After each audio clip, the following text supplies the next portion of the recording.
মাইয়াদউনি ফাস্তাজিব লাহু।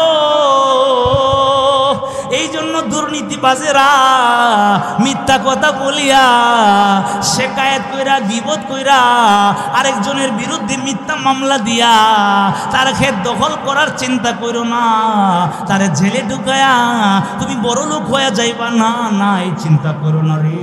আল্লাহর ভান্ডারে মালের অভাব নাই, আল্লাহরে ভয় করো। ওয়াকুলু কাওলান সাদীদা, আল্লাহরে ভয় করো আর এই জবান রে নিয়ন্ত্রণ করো। এই জবান দিয়ে সঠিক কথা বলো, সত্য কথা বলো, সরল কথা বলো, সহজ কথা বলো, আল্লাহ ভীতি নিয়ে চলো। যদি আমলগুলি করতে পারো কি লাভ হবে? আল্লাহর পয়গম্বরের মাধ্যমে আল্লাহ তাআলা জগতের মানুষদেরকে কোরআনের আয়াতের ব্যাখ্যা বিশ্লেষণ করে জানায়া দিয়েছেন। পয়গম্বরের সাহাবী রাইসুল মুফাসসিরিন ফিস সাহাবা আব্দুল্লাহ ইবনে আব্বাস রাদিয়াল্লাহু তাআলা আনহু বলেন, ইউসলিহ লাকুম আমালাকুম, এর ব্যাখ্যা হইল ইয়াকবালু লাকুম আমালাকুম। বান্দা তোমার জবান যদি সঠিক হয়ে যায় রে, আল্লাহ তাআলা তোমাদের আমলগুলিকে কবুল করে নেবেন। আমরা চাই না আমাদের আমল আল্লাহ কবুল করুক, চাই না? চাই তো। এক দুই নম্বর ব্যাখ্যা ইয়াকবালু ইউসলিহ লাকুম আমালাকুম, এক নম্বর ইয়াকবালু লাকুম আমালাকুম, দুই নম্বরের ব্যাখ্যা ইউওয়াফিকু লাকুম আমালাকুম। ও আল্লাহর বান্দা, যদি তোমার দিলে আল্লাহর ভয় থাকে আর জবান দিয়া পবিত্রতার সাথে কথা বলো, সঠিক কথা বলো, তাহলে আল্লাহ তাআলা আমল করার তৌফিক তোমাকে দান করবেন। সুবহানাল্লাহ। শুধু তাই নয়, ওয়াগফির লাকুম যুনুবাকুম, আল্লাহ তাআলা তোমাদের গুনাহগুলি মাফ করে দিবেন। এই জন্য এই জবানরে নিয়ন্ত্রণ করার দরকার আসেনি? অবশ্যই আছে। এক নাম্বার আমলিকা আলাইকা লিসানাক, ওই উকবা ইবনে আমির রাদিয়াল্লাহু তাআলা আনহুর হাদিস। আল্লাহর পয়গম্বরকে জিজ্ঞাসা করেছিলেন, ও পয়গম্বর নাজাত পাবো কোন পথে? আল্লাহর পয়গম্বর বলেছিলেন, আমলিকা আলাইকা লিসানাক ওয়ালিয়াসাকা বাইতুক। ও আল্লাহর বান্দা, এমন একটা সময় আসবে রে, যেই লোকটা দাঁড়ায় আছে ওই লোকটার চাইতে যেই লোকটা বসা আছে ওই লোকটা শ্রেষ্ঠ, যেই লোকটা বসা আছে ওই লোকটার চাইতে যেই লোকটা শুয়ে আছে ওই লোকটা শ্রেষ্ঠ। এই জন্য সাবধান সাবধান, যে সময় ফিতনা শুরু হয়ে যাবে তোমার ঈমান হেফাজত করা সম্ভব হবে না। তুমি হোটেলে গেলে, রেস্টুরেন্টে গেলে, রাস্তাঘাটে গেলে তোমার ঈমানের ফিতনা আছে, ভয় আছে, ওই সময় তোমার ঘরে তুমি লাজেম বানাইবা, আর তুমি তোমার ঘরে থাকবা। ওয়াবে কি আলা খাতিয়াতিক, তিন নম্বর তোমার যে অপরাধ আছে, তোমার যে অন্যায় আছে রে, এই অন্যায়ের কথা স্মরণ করে আল্লাহর কাছে কান্নাকাটি করবা। ইনশাআল্লাহ পারবো তো? এক নাম্বার জবানের নিয়ন্ত্রণ করব, দুই নাম্বার ঘরটারে লাজেম বানাইব, আর তিন নাম্বার নিজের গুনার কথা স্মরণ করে আল্লাহর কাছে কান্নাকাটি করবা। বলে কেন? আল্লাহর নবী বলেন, লা ইয়ালিজুন নারা মান বাকা মিন খাশিয়াতিল্লাহ হাত্তা ইয়াউদাল লাবানু ফিদ দারই। আল্লাহর পয়গম্বর বলেন, ওই লোকটা জাহান্নামে প্রবেশ করবে না, ওই লোকটা জাহান্নামে প্রবেশ করবে না যেই লোকটা আল্লাহর ভয়ে চোখ দিয়া পানি আসে, আল্লাহর ভয়ে কান্নাকাটি করে। ও যে পর্যন্ত ও গাভীর উলান থেকে দুধ দোহন করার পরে এই দুধরা পুনরায় উলানে দেওয়া সম্ভব না। আচ্ছা, দুধ দোহন করার পরে আবার উলানে দেওয়া যায়? দেওয়া তো যায় না। নবীজি এমন একটা উদাহরণ দিলেন, যেই উদাহরণটাই অসম্ভব নবীজি বুঝায়া দিলেন। যেই মানুষটা নিজের গুনার কথা স্মরণ কইরা, আরে এত মিথ্যা কথা বলেছি, এতগুলি কাম করেছি, এগুলি না বুঝা না যাই না, এই অপরাধগুলি করেছি, এই অপরাধের কথা স্মরণ কইরা যারা আল্লাহর ভয়ে কান্নাকাটি করে। বলে থাকি যে এক একটা মাহফিল এক একটা সবকের অনুষ্ঠান। এই সবক অনুষ্ঠান থেকে কিছু হাদিস, কিছু আয়াতের তর্জমা, কিছু নসিহা নিয়ে বাড়িতে যেতে হবে। এই নিয়তে সবাই বসতে পারবো না ইনশাল্লাহ। আমার পরে মুআজ্জাজ মেহমান যিনি আছেন উনিও সারগর্ভ আলোচনা পেশ করবেন। আমিও এই উদ্দেশ্যকে কেন্দ্র করে কোরআনে কারিমের ছোট্ট আয়াতে কারিমা পাঠ করেছি। এই আয়াতে কারিমায় আল্লাহ দুইটা কর্মসূচি দিয়েছেন। এক নম্বর কর্মসূচি, হে ইমানদারেরা আল্লাহরে ভয় করো। সুবহানাল্লাহ। আল্লাহ তাআলা নিজের ব্যাপারে উম্মতদেরকে, আল্লাহর বান্দাদেরকে, নবীর উম্মতদেরকে সতর্ক করতেছেন, হে ঈমানের কালিমা যারা পড়েছ। কারণ যারা মুশরিক, যারা বেঈমান, যারা নাস্তিক, যারা ইহুদি, যারা খ্রিস্টান, ওরা আল্লাহর কথা বিশ্বাস করে না, ওরা আল্লাহকে মানতে প্রস্তুত না। কিন্তু যাদের ভিতরে ঈমানের কালিমা আছে, এরা সদা সর্বদা সজাগ থাকে। কখন আমার উপরে আল্লাহর কি হুকুম রয়েছে সেটা তারা তালাশ করে। কি বলেন এরকম না? এই জন্যই কোরআনে কারীমের শুরুতে আল্লাহ তাআলা বলেছেন, আলিফ লাম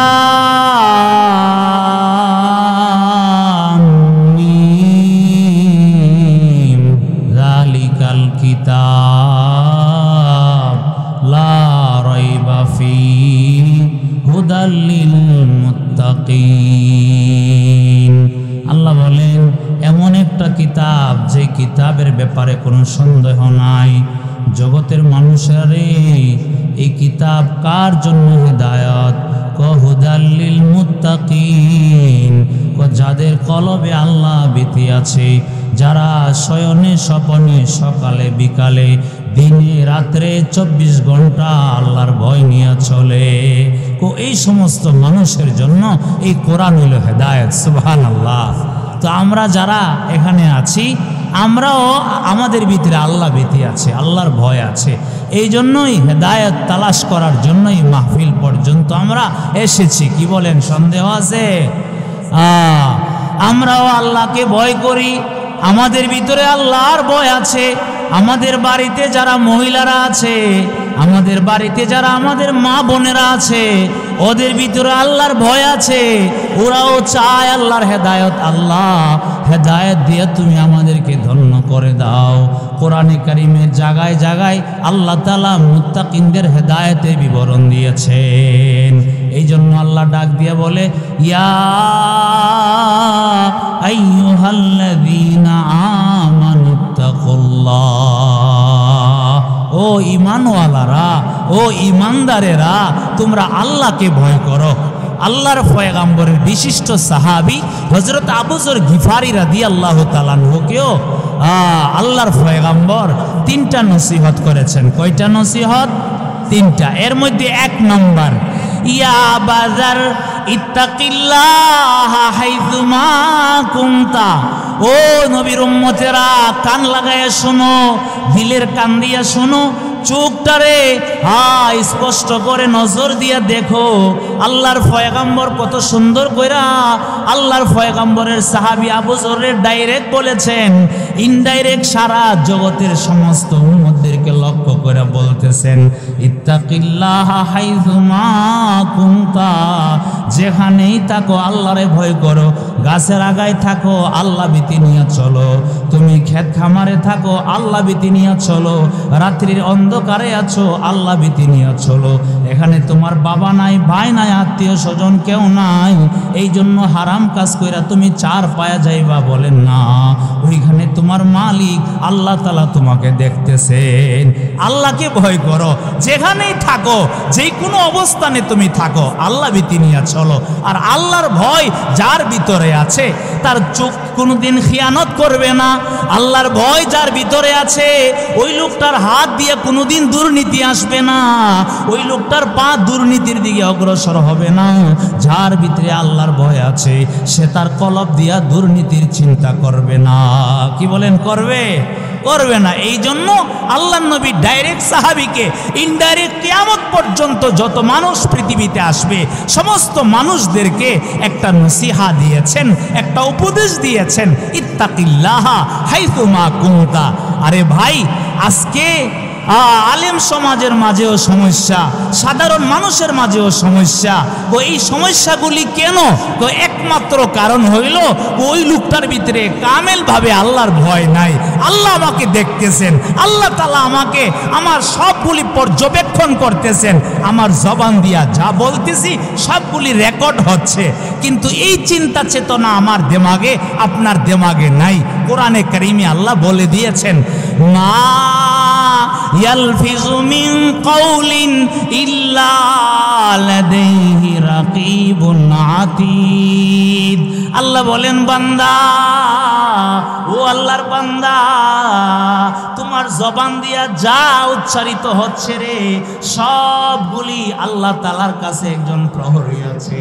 ওই আল্লাহর প্রহরী, আল্লাহ তাআলার পক্ষ থেকে যিনি পাহারাদার, ওই পাহারাদার সবগুলি তোমার কথাগুলি গ্রহণ করার জন্য প্রস্তুত আছে। ও আল্লাহ তাআলা সবগুলি আল্লাহর পক্ষ থেকে রেকর্ড করতেছেন। আরে ভাই, আজকে এই ব্যাপারটা বোঝানোর জন্য অন্য কোনো উদাহরণ দরকার নাই। বর্তমান পৃথিবীতে বৈজ্ঞানিকদের মাধ্যমে বা এই আধুনিক প্রযুক্তির যুগে এমন কিছু প্রযুক্তি বিজ্ঞানীরা বের করেছে যে 50 বছর আগে যেই বক্তব্যটা সে দিয়েছিল, 50 বছর পরে যদি রেকর্ডটা ছেড়ে দেয়, আমাদের কাছে মনে হয় যেন সবেমাত্র সে বক্তৃতাটা দিয়েছে, এমন না। যদি মানুষ এমন যন্ত্র আবিষ্কার করতে পারে যেই যন্ত্রের মাধ্যমে 50 বছরের আগের, 60 বছর, 100 বছর আগের কথাটা রেকর্ড হিসাবে পেশ করতে পারে, তাহলে আল্লাহ রব্বুল আলামিন কি পারবে না? অবশ্যই পারবে। এই জন্য আমার তেলাওয়াতকৃত আয়াতের দ্বিতীয় অংশে আল্লাহ তাআলা যেই নসিহতরা উম্মতদেরকে দিয়েছেন, আল্লাহর বান্দাদেরকে দিয়েছেন, তো এর আগে আল্লাহ বলেছেন আল্লাহকে ভয় করো। কারণ আল্লাহর ভয় যার ভিতরে আছে, তার জবান কন্ট্রোল হয়ে যাবে, তার হাত কন্ট্রোল হয়ে যাবে, তার চক্ষু কন্ট্রোল হয়ে যাবে, তার অঙ্গ প্রত্যঙ্গ কন্ট্রোল হয়ে যাবে। এইগুলি দিয়া কোনো হারাম কাজ হবে না। কি বলেন, হবে?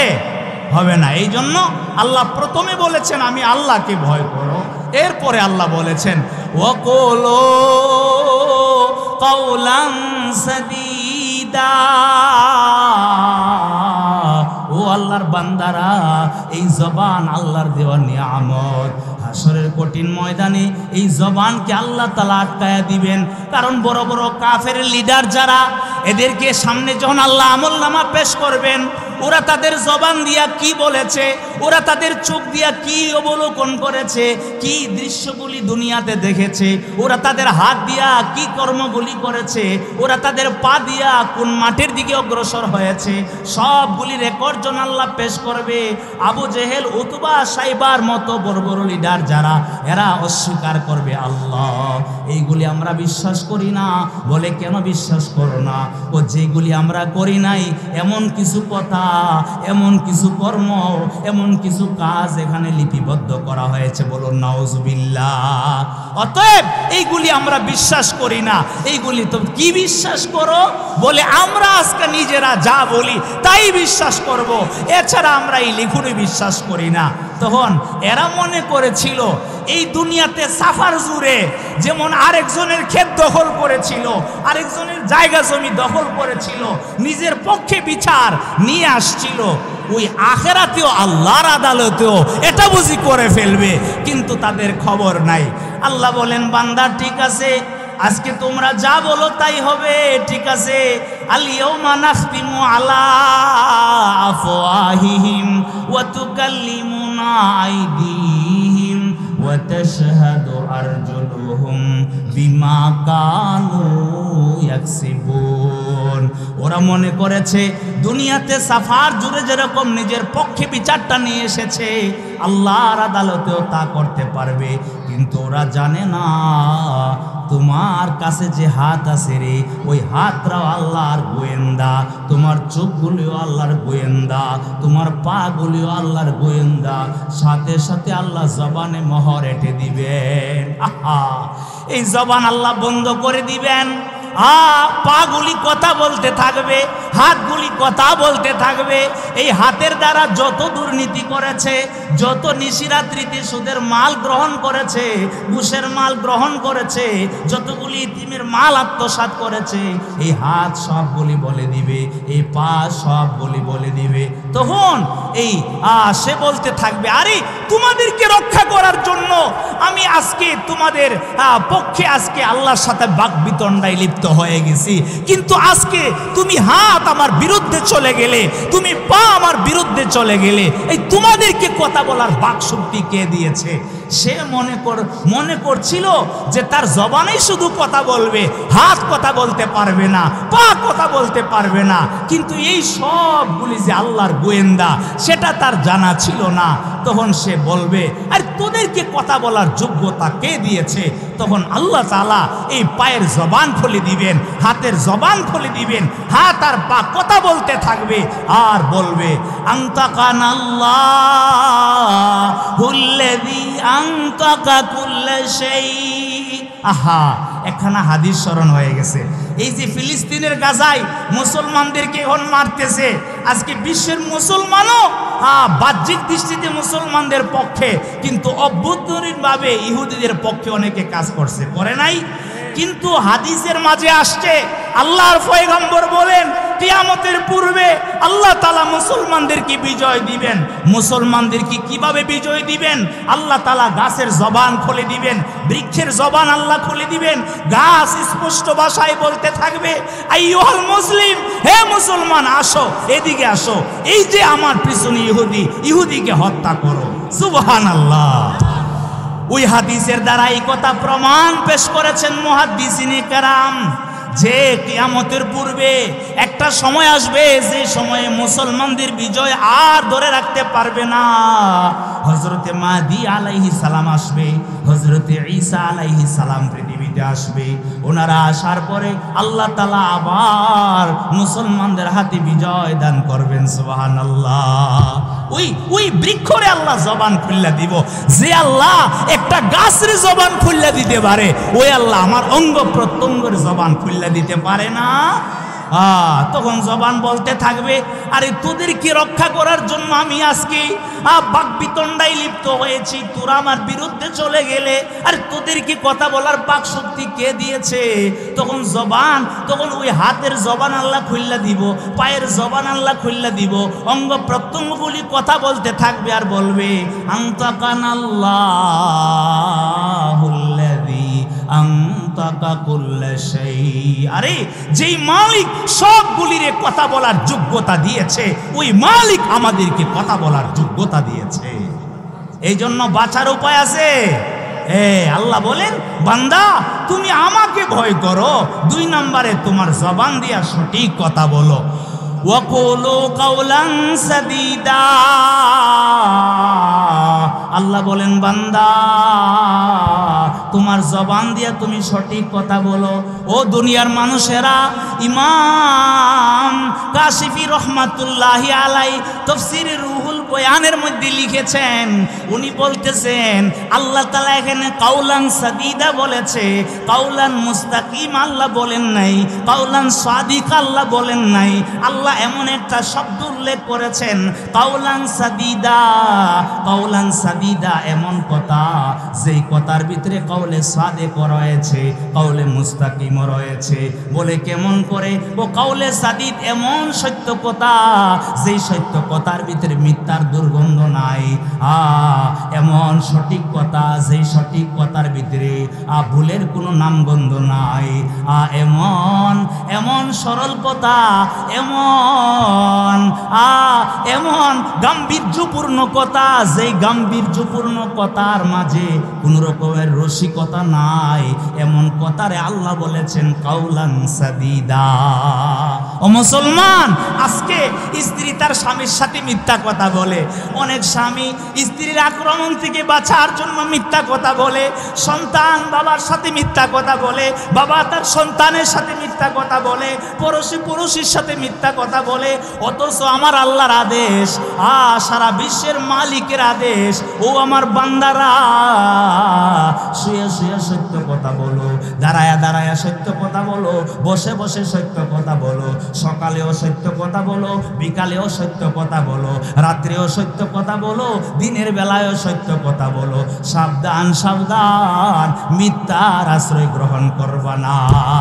ও সত্য মানুষরে নাজাত দেয়, মিথ্যা মানুষরে ধ্বংস করে।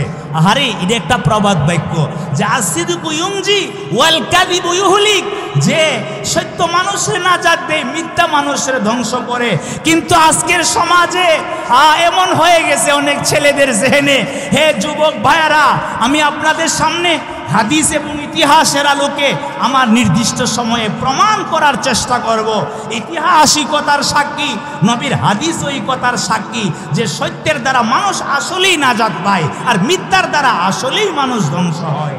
কিন্তু আজকে একটা ছেলে আপনি পাঠাইছেন বাজারে, সে বাজার থেকে ডাইরেক্ট মাছটা ক্রয় করে বাড়িতে নিয়ে আসবে, কিন্তু ফাঁকি দিয়া রাস্তায় খেলার মাঠ দিকা ওই মাঠে একটু থাকায় রয়েছে। আপনি জিজ্ঞাসা করেছেন এই এতক্ষণ কোথায় ছিলে? ও মাছ পাইতেছিলাম না, তালাশ করতেছিলাম, এই জন্য দেরি হয়ে গেছে। আসলে কি ব্যাপারটা এরকম, না মিথ্যার আশ্রয় নিছে? মিথ্যার আশ্রয় কেন? তার ব্রেনে আছে যদি বলি বাবারে খেলার মাঠে কিছু সময় অতিক্রান্ত হয়ে গেছে, বাবা না জানে আমাকে কত শাস্তি দেয়, তাহলে এই ছেলেটার ব্রেনে এই কথা ঢুকছে যে মিথ্যা আমাকে নাজাত দিবে আর সত্য আমাকে ধ্বংস করবে। বলুন নাউজুবিল্লাহ। ও মুসলমান, এই উম্মতের সবচেয়ে বড় জালেম আজলামুন নাস মিন হাযিহিল উম্মাহ। ইতিহাসের কিতাবে লেখা আছে শুধু একজন নয়, দুইজন নয়, 1,20,000 মুসলমান যেই লোকটা হত্যা করেছিল ইতিহাসের পাতায়, যার নাম লেখা আছে হাজ্জাজ ইবনে ইউসুফ। ওই হাজ্জাজ ইবনে ইউসুফের ব্যাপারে লেখা আছে, এই হাজ্জাজ ইবনে ইউসুফ দুইজন আল্লাহর বান্দার ব্যাপারে গ্রেফতারি পরোয়ানা জারি করেছে। যখন ওই তাদেরকে গ্রেফতার করা হবে, ফাঁসির কাস্টে ঝুলাইয়া তাদেরকে হত্যা করা হবে। ওরা কারা? ওরা হইল ইবনা রিবি ইবনে রিবি ইবনে রিবি।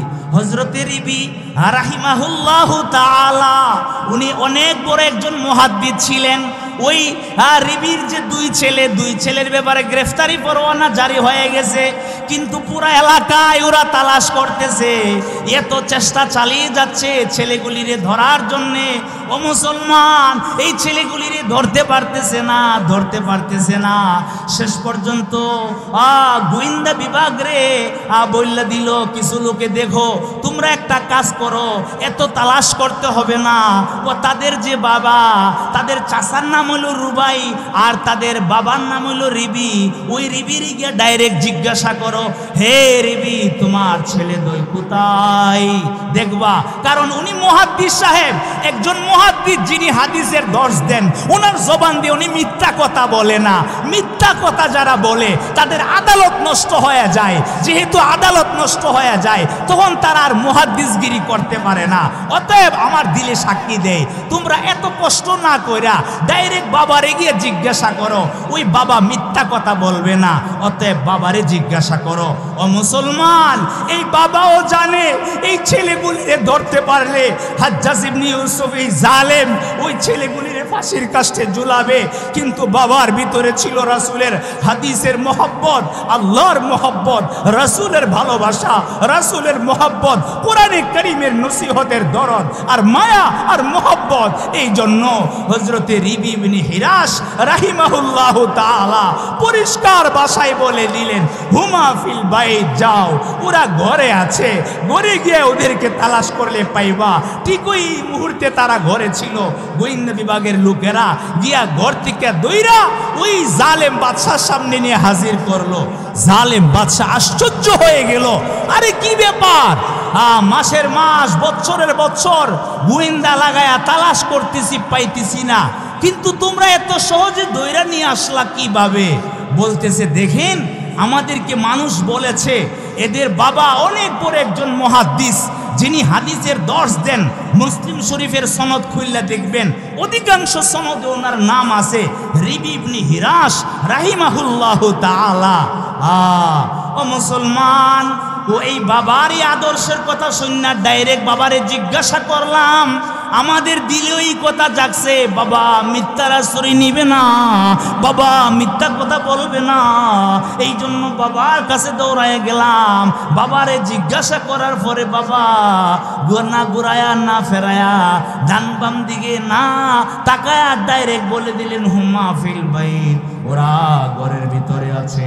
ও মুসলমান দৌড়ায় আমরা গেলাম, গিয়া দেখি ঠিক ওই ঘরের ভিতরে আছে। রিবি ইবনে হিরাজ বলতেছেন, দেখো আমি আর সহ্য করতে পারলাম না। ওদের বাবার এই আমানতদারিতার কারণে, ওদের বাবার এই আদালতের কারণে, ওদের বাবার এই দিনদারির কারণে আমি এদের দুজনকে আজকে মুক্তির ফয়সালা করে দিলাম। যাও, একে আমরা শাস্তি দিব না, কারণ যেই বাবা ছেলেদের জানের মায়া করে নাই, কোরআনের মহব্বত তার অন্তরে স্থান দিয়েছে, আল্লাহর মহব্বত স্থান দিয়েছে, রাসূলের ভালোবাসা স্থান দিয়েছে, ও জানে আমি ফাঁসির কাস্টে ঝুলাইয়া দিব, এরপরও মিথ্যার আশ্রয় নেই নাই। আহারে আমাদের সন্তানগুলি সামান্য একটু শাস্তির আওতায় থেকে বাঁচার জন্যে মিথ্যার আশ্রয় গ্রহণ করে, কিন্তু এই বাবা কত বড় দিনদার বাবা, কত বড় মুত্তাকি আর পরহেজগার বাবা, ওই বাবা কত তাকওয়াওয়ালা বাবা, যেই বাবার ভিতরে সন্তানের মহব্বত 100 টাকার পরেও ওই সন্তানের উপরে আল্লাহর দ্বীনকে তিনি অগ্রাধিকার দিয়েছেন। সুবহানাল্লাহ। এই জন্য এই বাবার খাতিরে আমি ক্ষমা করে দিলাম। ও মুসলমান, ইতিহাসিকতার প্রমাণ করে সত্যতা মানুষকে নাজাত দেয়। এই জন্য বুখারী শরীফের বর্ণনা, ইমামুল আইম্মা হযরত আবু আব্দুল্লাহ মুহাম্মদ ইবনে ইসমাইল আল বুখারী রাহমাতুল্লাহি আলাইহি সনদে মুত্তাসিলের সাথে আব্দুল্লাহ ইবনে মাসউদের সূত্রে হাদিস বয়ান করেছেন। আন আব্দুল্লাহ ইবনে মাসউদ রাদিয়াল্লাহু তাআলা আনহু قال رسول الله صلى الله عليه وسلم عليكم بالصدق فإن الصدق يهدي إلى البر وإن البر يهدي إلى الجنة وما يزال الرجل يصدق ويتحرى الصدق حتى يكتب عند الله صديقا। আল্লাহর পয়গম্বর বলেন, ও আমার উম্মতেরা, সত্য কথা বলা তোমাদের উপরে লাজিম, সত্যর আশ্রয় নেওয়া তোমাদের উপরে অপরিহার্য, কারণ সত্য মানুষকে নেকের দিকে নিয়ে যা, নেক মানুষের জান্নাতের পথ দেখায়া দে। ও মুসলমান, আল্লাহর নবী বলতেছেন, এই সমাজের মাঝেও কিছু মানুষ আছে যে মানুষগুলি সত্য কথা বলে, সত্যের ফিকির করে, সকালেও সত্য নিয়ে ফিকির করে, বিকালেও সত্য নিয়ে ফিকির করে। ও সত্য কথা বলতে বলতে বলতে বলতে এক পর্যায়ে ওই মানুষটার ব্যাপারে আল্লাহর দফতরে লেখা হয় সিদ্দিক সিদ্দিক। সুবহানাল্লাহ। আয়েশা সিদ্দিকা, আবু বকর সিদ্দিক জিন্দেগিতে মিথ্যা কথা বলেছে, জিন্দেগিতেও মিথ্যা কথা বলে নাই। আবার পয়গম্বরের পরের অংশে বলেন, ওয়া ইয়াকুম আল কাযিবা ফা ইন্নাল কাযিবা ইয়াহদি ইলাল ফুজুর ওয়া ইন্নাল ফুজুরা ইয়াহদি ইলান নার ওয়া মা ইয়াযালুর রাজুলু ইয়াকযিবু ওয়া ইয়াতাহাররাল কাযিবা হাত্তা ইউকতাবা ইনদাল্লাহি কাযযাবা। আরে অনেক ব্যবসায়ী আছে, ওদের সাথে আমার কথা হয়েছে মাধবপুরে, হুজুর মিথ্যা কথা ছাড়া ব্যবসা করা যায় না, বলুন নাউজুবিল্লাহ। আচ্ছা, আমার আপনার নবী, সারা বিশ্বের নবী মুহাম্মদুর রাসূলুল্লাহ সাল্লাল্লাহু আলাইহি সাল্লাম কি ব্যবসা করেন নাই? উনি কি মিথ্যা বললে ব্যবসা করছে? না না, তা হইতেই পারে না।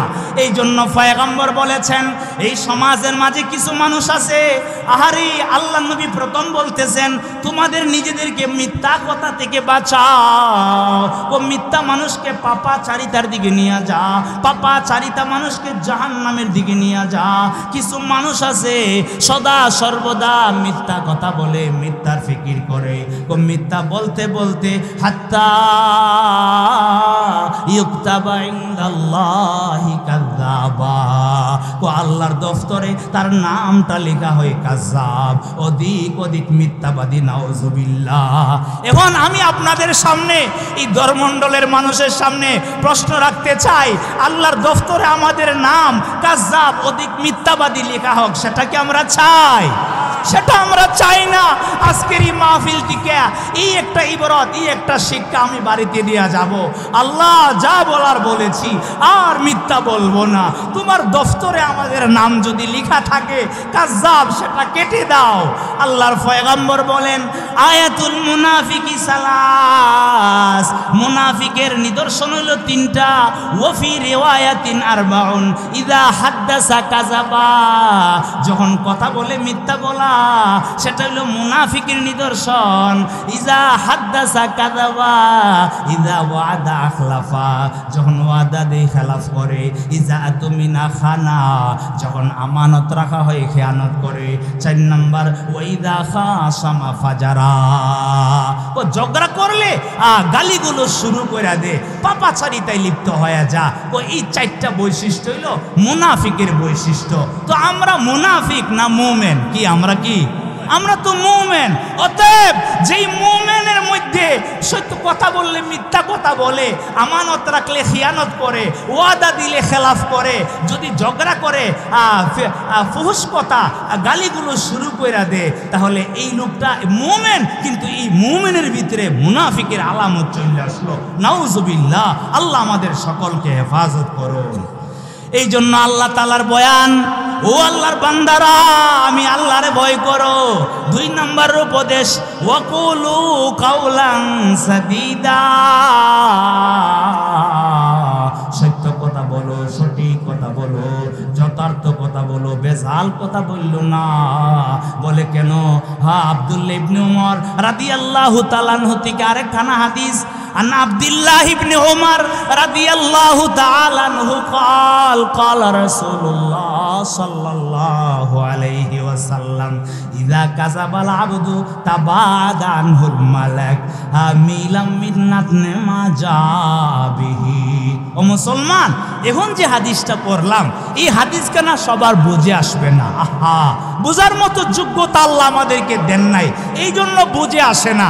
আল্লাহর পয়গম্বর বলেন, ও যখন কোনো আল্লাহর বান্দা মিথ্যা কথা বলে, ও যখন কোনো মিথ্যা কথা বলে, ও তার মুখের ভিতরে একটা দুর্গন্ধ সৃষ্টি হয়ে যায়। ওই দুর্গন্ধের কারণে ফেরেশতা 1 মাইল দূরে চলে যায়, ফেরেশতা 1 মাইল দূরে চলে যায়। এই কথা আমাদের বুঝে আসে না রে আল্লাহর বান্দা, বুঝে আসে না। আসলে আল্লাহর নবী, দু জাহানের বাদশা, রাহমাতুল লিল আলামিন, এই কথার প্রমাণ করে দেখায় গেছে। রমজান মাসে পয়গম্বর দেখতেছেন 2 জন মহিলা রোজা রেখে একবারে পেরেশান হয়ে গেছে, পিপাসার্ত হয়ে গেছে।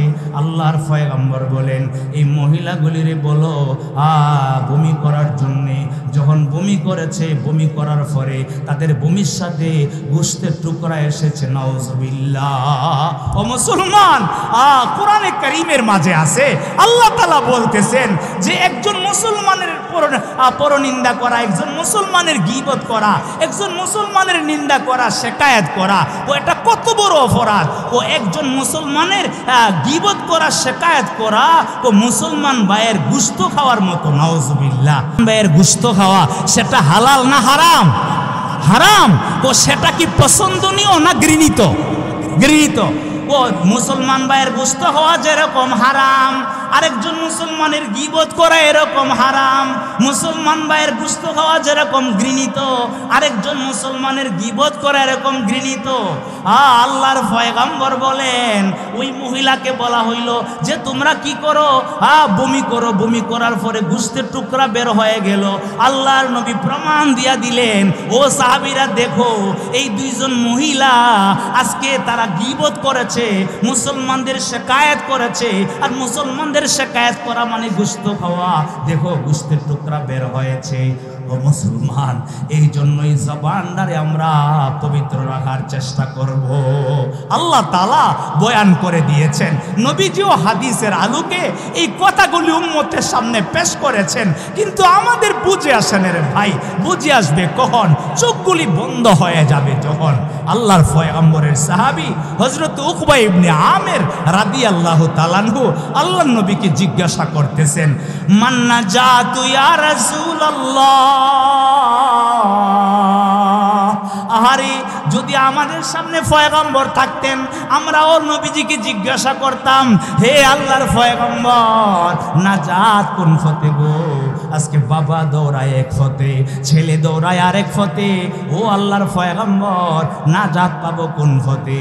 তখন আল্লাহর পয়গম্বর এর কাছে আমরাও এই কথা জিজ্ঞাসা করতাম, কিন্তু আমরা বড় দুর্ভাগা, আমরা রাসূলকে পাই নাই, সাহাবীরা রাসূলকে পেয়েছে। এই জন্য উকবা ইবনে আমের আমাদের পক্ষ থেকে কিয়ামত পর্যন্ত যে মুসলমানরা আসবে, সমস্ত মুসলমানদের পক্ষ থেকে প্রশ্ন কইরা উত্তরটা হল কইরা দিয়া গেছেন। সুবহানাল্লাহ। আল্লাহর নবীকে জিজ্ঞাসা করা হইল নাজাত কোন পথে? আল্লাহর নবী 3টা প্রেসক্রিপশন দিয়েছেন, 3টা আমলের কথা বলেছেন। এর মধ্যে 1 নম্বরের আমল, আমলিক আলাইকা লিসানাক। ও আল্লাহর বান্দা, যদি নাজাত পেতে চাও, তুমি তোমার জবানের নিয়ন্ত্রণ করো, তুমি তোমার জবানের নিয়ন্ত্রণ করো। আজকে জবানের নিয়ন্ত্রণ না করার কারণে এই জবান দিয়ে মানুষ এমন কিছু কথা বলে, এমন কিছু মন্তব্য করে, যার কারণে পুরা অঙ্গ প্রত্যঙ্গের উপরে আঘাত আসতে থাকে, মুসিবত আসতে থাকে। আসে না? আসে তো। এই জন্য হযরত আবু বকর সিদ্দিক রাদিয়াল্লাহু তাআলা আনহু জিহ্বাটারে টান দিয়া ধইরা কইতো যে আউরাদানিল মাওয়ারিদা, আমার এই জিহ্বাটা আমাকে এই মুসিবতের সম্মুখীন করেছে, ওই মুসিবতের সম্মুখীন করেছে, এই বিপদের ঘাটে আমাকে নিয়ে গেছে। দেখেন অনেক সময় আছে মানুষ, আরেক হাদিসের মধ্যে আসছে, ওই হাদিসের বর্ণনাকারী হযরত আবু আইয়ুব আনসারী রাদিয়াল্লাহু তাআলা আনহু। হযরত আবু আইয়ুব আনসারী বলেন, একজন সাহাবী রাসূলের দরবারে আসিয়া বলতেছেন, ইয়া রাসূলুল্লাহ, এই জবান দিয়া গীবত করতেছি, এই জবান দিয়া শিকায়াত করতেছি, ও মা, আমি আপনাদেরকে স্মরণ কইরা এই আবু দাউদ শরীফের বর্ণনাকারী বড় মুহাদ্দিসা হযরতে মুআযার জীবনী আপনাদের সামনে আমি তুলে ধরব, যাতে কইরা আপনাদের এই জীবনটাও সুন্দর হয়ে যা। এই মুআযায়ে আদাবিয়া এত বড় মুহাদ্দিসা ছিলেন, ওনার স্বামী হযরতে সিলাত ইবনুল উসাইম রাহমাতুল্লাহি আলাইহি, যিনি যুদ্ধ করতে করতে শাহাদাত বরণ করেছেন। ও মা, হযরতে মুআযায়ে আদাবিয়া রাহমাতুল্লাহি আলাইহা এশারের নামাজের পরে উনি বিছানায় বসা বসা কিছু সময় জিকির করতেন, আবার কোরআনে কারীমের তেলাওয়াত করতেন, আবার তাসবিহ তাহলিল করতেন। যখন ওনার ঘুম আসতো, উনি নিজেকে বুঝাইতো, হে মুআযা, ঘুমায়ো না রে, ঘুমায়ো না। হতে পারে এই নামাজ তোমার জীবনের শেষ নামাজ, এই রোজা তোমার জীবনের শেষ রোজা, এই জিকির তোমার জীবনের শেষ জিকির, এই ইবাদত তোমার জীবনের শেষ ইবাদত। এই কথা বললা নিজের চোখগুলি রে ঘুম থেকে দূরে সরায়া রাখতো। ও মা, রাত্রি যত গভীর হইতো, ওই মুআযার প্রেম ভালোবাসা তার মালিকের সাথে তত বেড়ে যাইতো। সুবহানাল্লাহ। আহা, যদি আল্লাহ ভীতি ঢুকিয়া যা এই জবান দিয়া, শাশুড়ি মা তার বউয়ের গীবত করবে না, ওই বউ কোনো শাশুড়ির গীবত করবে না, শিকায়াত করবে না, সে ঘন্টার ঘন্টা সময় তার স্বামীর অবসরে পর পুরুষের সঙ্গে পরকীয়ায় লিপ্ত হবে না। কোনো স্বামী যার ভিতরে আল্লাহ ভীতি আছে, আমার আল্লাহ আমাকে দেখতেছেন, এই রজনী আমার জীবনের শেষ রজনী, এই নামাজ আমার জীবনের শেষ নামাজ, এই ইবাদত আমার জীবনের শেষ ইবাদত, ওই স্বামীর দ্বারা আল্লাহর নাফরমানি হবে না, ওই বিবির দ্বারা আল্লাহর নাফরমানি হবে না। ও আল্লাহর বান্দা, এই মুআযার জীবনীতে লেখা আছে, উনি শেষ জীবনে একবার হাসে আবার কাঁদে।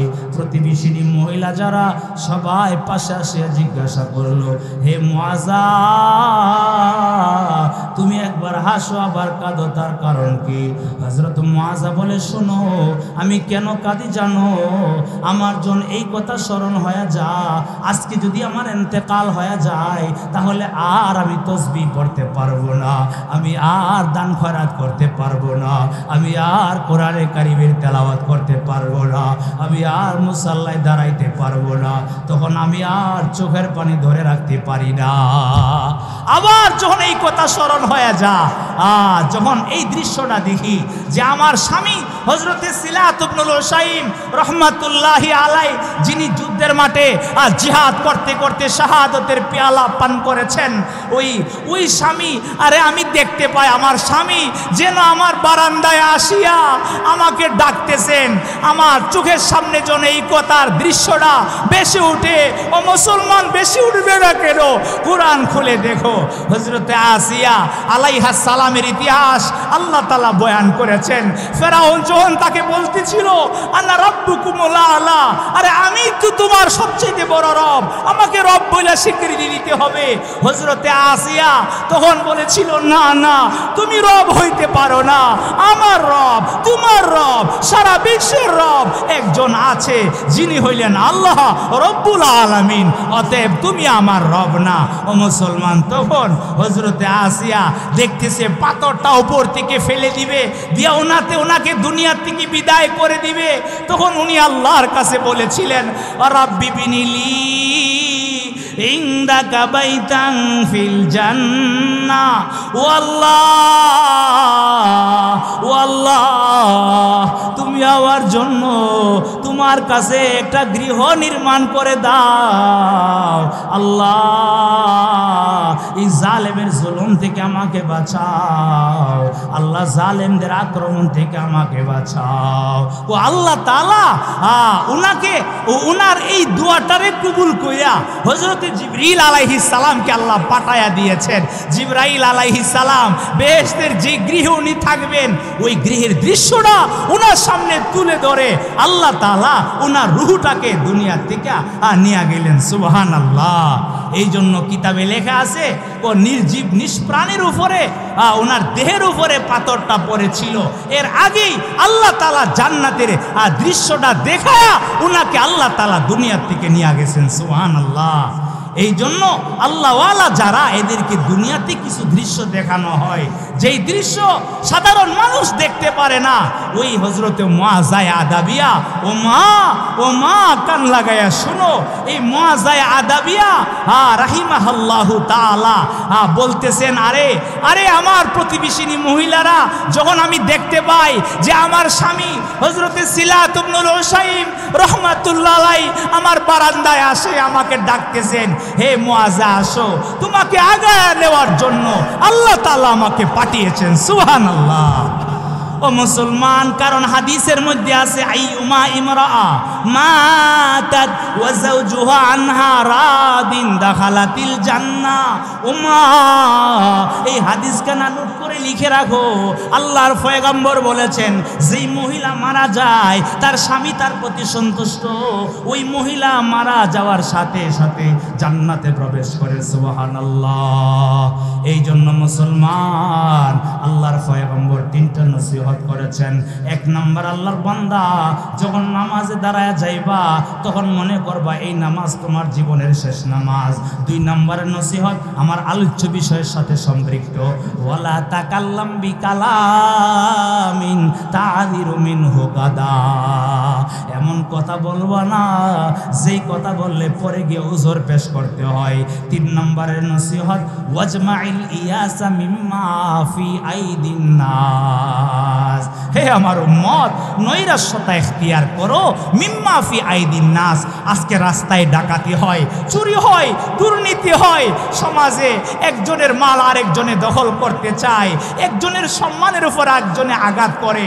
ও মুসলমান, আল্লাহর নবী হাদিসের মাধ্যমে সারা জগতের সমস্ত মুসলমানদেরকে শিক্ষা দিতেছেন, মানুষের হাতে যে মর্যাদা আছে, মানুষের হাতে যে ধন দৌলত আছে, এইগুলির লোভী তুমি হইও না। যে আল্লাহ ওই লোকটাকে কোটি টাকার মালিক বানায়া দিয়েছেন, যে আল্লাহ ওই লোকটাকে মর্যাদাশালী করে দিয়েছেন, ওই আল্লাহ আমাকে আপনাকে তো করতে পারেন কি না? মা কথা বলে না। আল্লাহর খাজানায় মালের অভাব আছে? মালের অভাব নাই। এই জন্য চোরেরা এই হাদিস থেকে শিক্ষা গ্রহণ করো।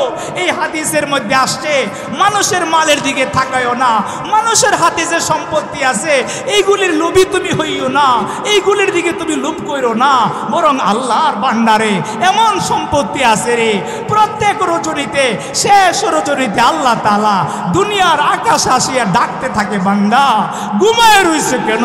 আমি আল্লাহর কাছে চাও না, আমি আল্লাহ আমার ভান্ডার থেকে তোমাকে দান করব।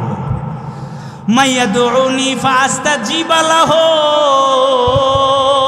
এই জন্য দুর্নীতিবাজেরা মিথ্যা কথা বলিয়া, শেকায়েত কইরা, গীবত কইরা, আরেকজনের বিরুদ্ধে মিথ্যা মামলা দিয়া তার ক্ষেত দখল করার চিন্তা করো না, তারে জেলে ঢুকায়া তুমি বড় লোক হয়ে যাইবা না, না এই চিন্তা করো না রে। আল্লাহর ভান্ডারে মালের অভাব নাই, আল্লাহরে ভয় করো। ওয়াকুলু কাওলান সাদীদা,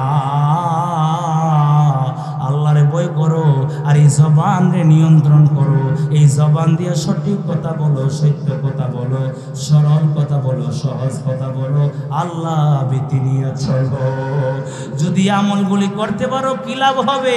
আল্লাহর পয়গম্বরের মাধ্যমে আল্লাহ তাআলা জগতের মানুষদেরকে কোরআনের আয়াতের ব্যাখ্যা বিশ্লেষণ করে জানায়া দিয়েছেন। পয়গম্বরের সাহাবী রইসুল মুফাসসিরিন ফিস সাহাবা আব্দুল্লাহ ইবনে আব্বাস রাদিয়াল্লাহু তাআলা আনহু বলেন, ইউসলিহ লাকুম আমালাকুম, এর ব্যাখ্যা হইল ইয়াকবালু লাকুম আমালাকুম। বান্দা তোমার জবান যদি সঠিক হয়ে যায় রে, আল্লাহ তাআলা তোমাদের আমলগুলিকে কবুল করে নেবেন। আমরা চাই না আমাদের আমল আল্লাহ কবুল করুক, চাই না? চাই তো। এক দুই নম্বর ব্যাখ্যা ইয়াকবালু ইউসলিহ লাকুম আমালাকুম, এক নম্বর ইয়াকবালু লাকুম আমালাকুম, দুই নম্বরের ব্যাখ্যা ইউওয়াফিকু লাকুম আমালাকুম। ও আল্লাহর বান্দা, যদি তোমার দিলে আল্লাহর ভয় থাকে আর জবান দিয়া পবিত্রতার সাথে কথা বলো, সঠিক কথা বলো, তাহলে আল্লাহ তাআলা আমল করার তৌফিক তোমাকে দান করবেন। সুবহানাল্লাহ। শুধু তাই নয়, ওয়াগফির লাকুম যুনুবাকুম, আল্লাহ তাআলা তোমাদের গুনাহগুলি মাফ করে দিবেন। এই জন্য এই জবানরে নিয়ন্ত্রণ করার দরকার আসেনি? অবশ্যই আছে। এক নাম্বার আমলিকা আলাইকা লিসানাক, ওই উকবা ইবনে আমির রাদিয়াল্লাহু তাআলা আনহুর হাদিস। আল্লাহর পয়গম্বরকে জিজ্ঞাসা করেছিলেন, ও পয়গম্বর নাজাত পাবো কোন পথে? আল্লাহর পয়গম্বর বলেছিলেন, আমলিকা আলাইকা লিসানাক ওয়ালিয়াসাকা বাইতুক। ও আল্লাহর বান্দা, এমন একটা সময় আসবে রে, যেই লোকটা দাঁড়ায় আছে ওই লোকটার চাইতে যেই লোকটা বসা আছে ওই লোকটা শ্রেষ্ঠ, যেই লোকটা বসা আছে ওই লোকটার চাইতে যেই লোকটা শুয়ে আছে ওই লোকটা শ্রেষ্ঠ।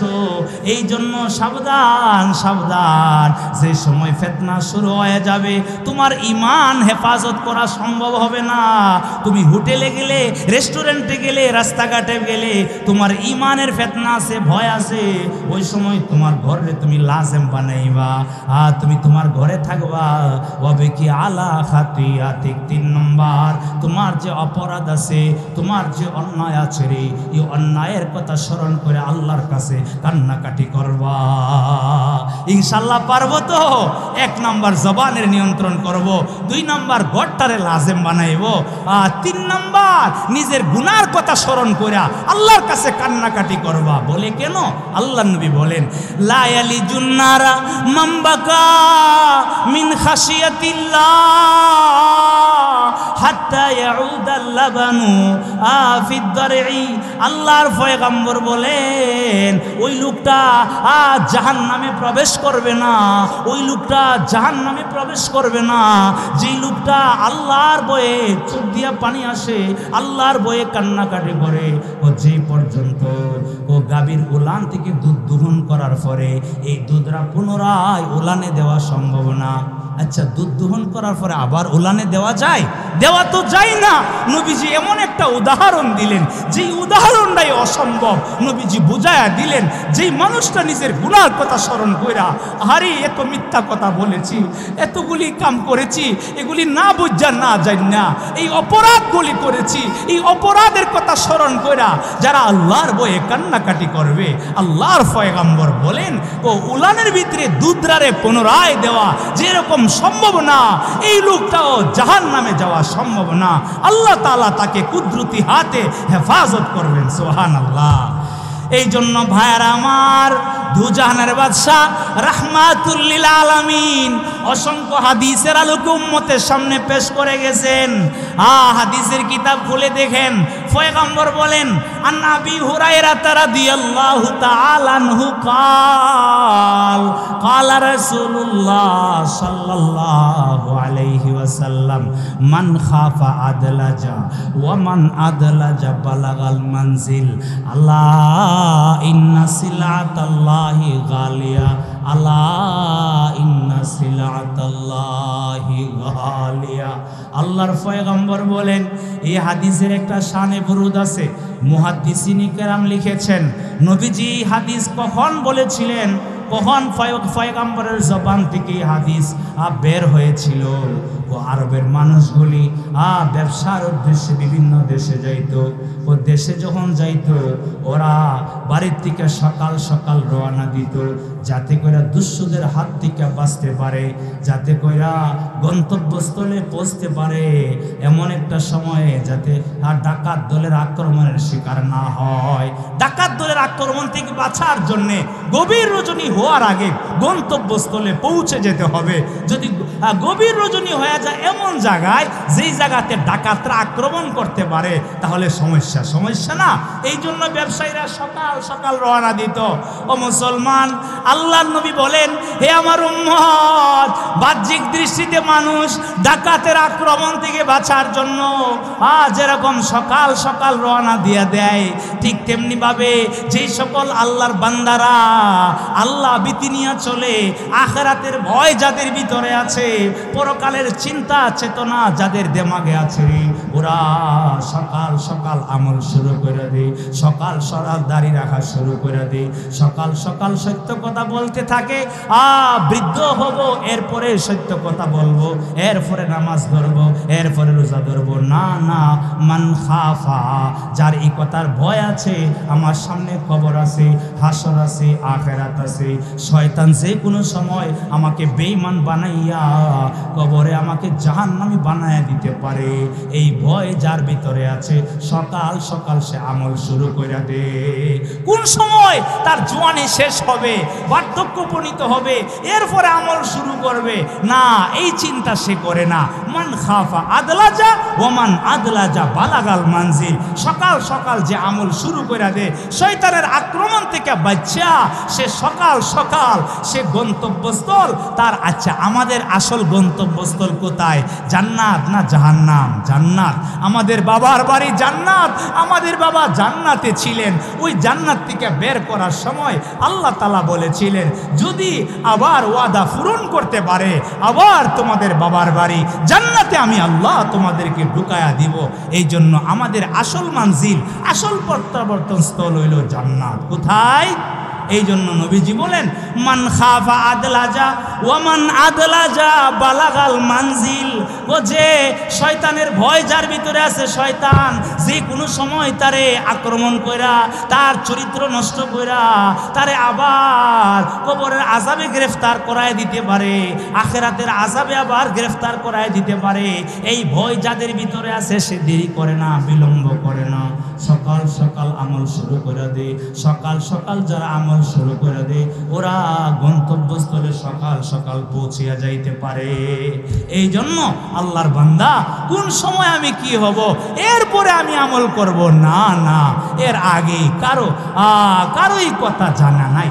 আব্দুল্লাহ ইবনে উমর রাদিয়াল্লাহু তাআলা আনহুর একটা মাকুলা মৌকুফ আলা ইবনে উমর, একখানা মৌকুফ রেওয়ায়াত ইমাম বুখারী রাহমাতুল্লাহ আলাইহি কিতাবুর রিকাকের মধ্যে উল্লেখ করেছেন।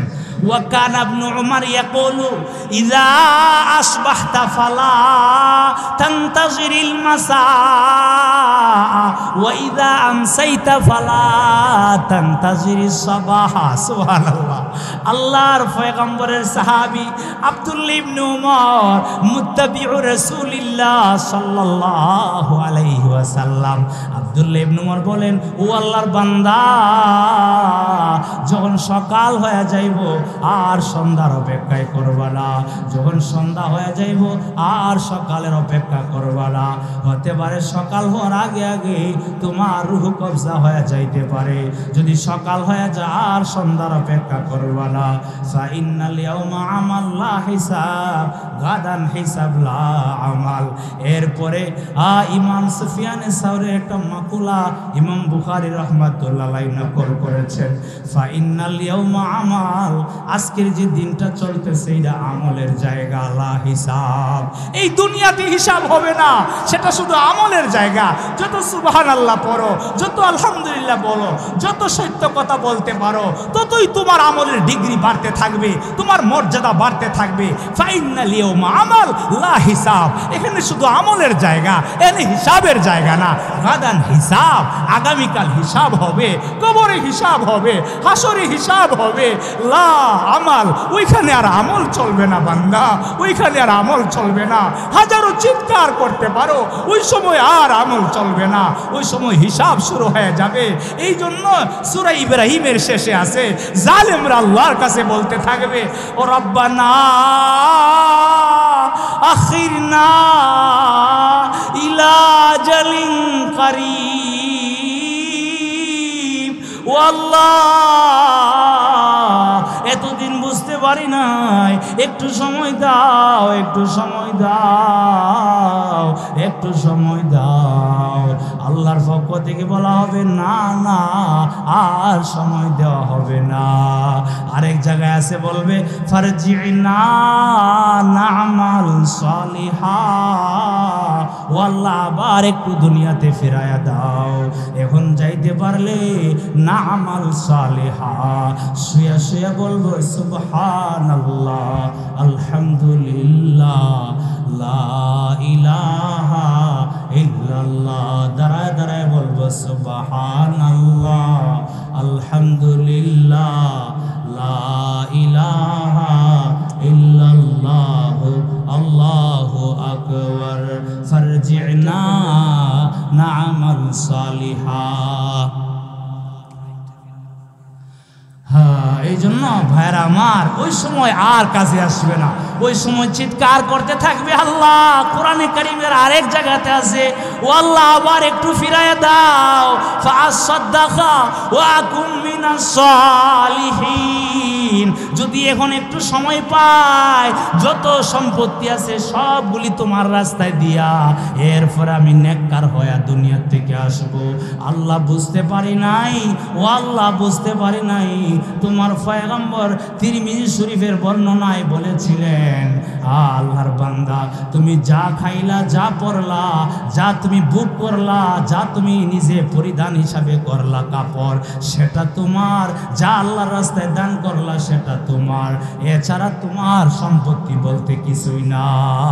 এই জন্য ভাইয়ের আমার, আচ্ছা এই যে মাহফিলটা এত সুন্দর কইরা যুবকেরা, ওলামায়ে কেরাম, মুরব্বীদের পরামর্শে করেছে, এই কয়েক বছর যাবত আমি এখানে আসতেছি, কত সুন্দর। আজকে অনেক বড় একজন আলেম অপেক্ষা করতেছেন, উনি আসবেন, সার গর্ব বয়ান শোনাবে। এই মাহফিলটা প্রতি বছর হোক না বন্ধ হয়ে যাক, কি চান আপনারা, কি বলেন? হোক। এই জন্য ওই ওলামায়ে কেরাম বলতেছে, এই যে প্যান্ডেলটা এটা করতে যদি কেউ পারেন যে আমি একা দিব, বলে না আমরা তিনজনে মিল্লা দিব। এই প্যান্ডেলটার খরচটা যদি এমন কেউ থাকেন আল্লাহর বান্দা, যে আমি আমার মা বাবার নামে, আমি আমার দাদা দাদি আত্মীয় স্বজন যারা কবরে শুয়ে আছে এদের নামে, ও আল্লাহ আমি এই প্যান্ডেলটা দিব। এই প্যান্ডেলের নিচে তোমার বান্দারা সহিহ হাদিসের বয়ান শুনবে, কোরআনের তরজমা ব্যাখ্যা বিশ্লেষণ শুনবে। আল্লাহ হাসরের মাঠে যাতে আমার নাজাতের জরিয়া হয়ে যায়, এই ওসিলা শুধুমাত্র আল্লাহকে দেখানোর জন্য দুনিয়ার কোনো মানুষের সন্তুষ্টির জন্য না। এমন কোনো মুখলিস আল্লাহর বান্দা আছেন কিনা? আপনার হালাল মালের একটা অংশ, সেই অংশের ভিতরে উলামায়ে কেরাম বয়ান করবে আর শ্রোতারা কান লাগায়া দিলের কান দিয়া শুনবে, এমন কেউ আছেননি? যদি থাকেন অল্প সময়ের ভিতরে হুজুর চলে আসতেছেন, হুজুর আসার সাথে সাথে আমি ছেড়ে দিব ইনশাআল্লাহ। যদি কেউ থাকেন নামটা লেখায় আনেন। সুবহান